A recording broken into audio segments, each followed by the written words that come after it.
Welcome বন্ধুরা। রাজ্যের চুক্তিভিত্তিক শিক্ষকদের বেতন বৃদ্ধি সংক্রান্ত একটি গুরুত্বপূর্ণ নির্দেশ দিয়েছে সুপ্রিম কোর্ট। তো সেই সংক্রান্ত একটি খবর প্রকাশিত হয়েছে আজকের সংবাদপত্রে। দেখে নেব খবরে ঠিক কী বলা হয়েছে। বেতন নির্দেশ সুপ্রিম কোর্টের। রাজ্যের স্থায়ী শিক্ষকেরা যে ন্যূনতম বেসিক পে পেয়ে থাকেন, উচ্চ মাধ্যমিক পর্যায়ে চুক্তিভিত্তিক শিক্ষকদের সেই অর্থ দেওয়ার নির্দেশ দিল সুপ্রিম কোর্ট। 2002-03 সালে ওই সকল শিক্ষকদের চুক্তিভিত্তিক নিয়োগ শুরু হয়েছিল। 2010 নাগাদ তাদের স্থায়ী শিক্ষকের মতোই সব কাজের দায়িত্ব দেওয়ার নির্দেশিকা জারি হলেও বেতনক্রম বাড়ানো হয়নি।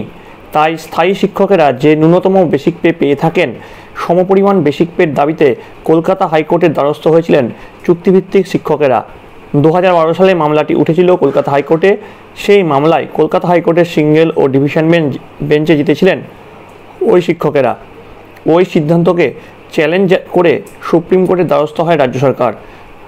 আজ মঙ্গলবার অর্থাৎ গতকাল কিন্তু ওই মামলার শুনানিতে কলকাতা হাইকোর্টের সিদ্ধান্তে শিলমোহর দিয়ে শিক্ষকদের ন্যূনতম বেসিক পে দেওয়ার নির্দেশ রাজ্য সরকারকে দেওয়া হয়েছে শীর্ষ আদালতের তরফ থেকে।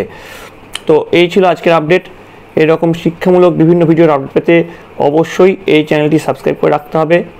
ভিডিওটি যদি ভালো লাগে থাকে অবশ্যই লাইক করবেন এবং চ্যানেল নতুন হয়ে থাকলে অবশ্যই চ্যানেলটিকে সাবস্ক্রাইব করে রাখবেন। সকলে ভালো থাকবেন, সকলে সুস্থ থাকবেন।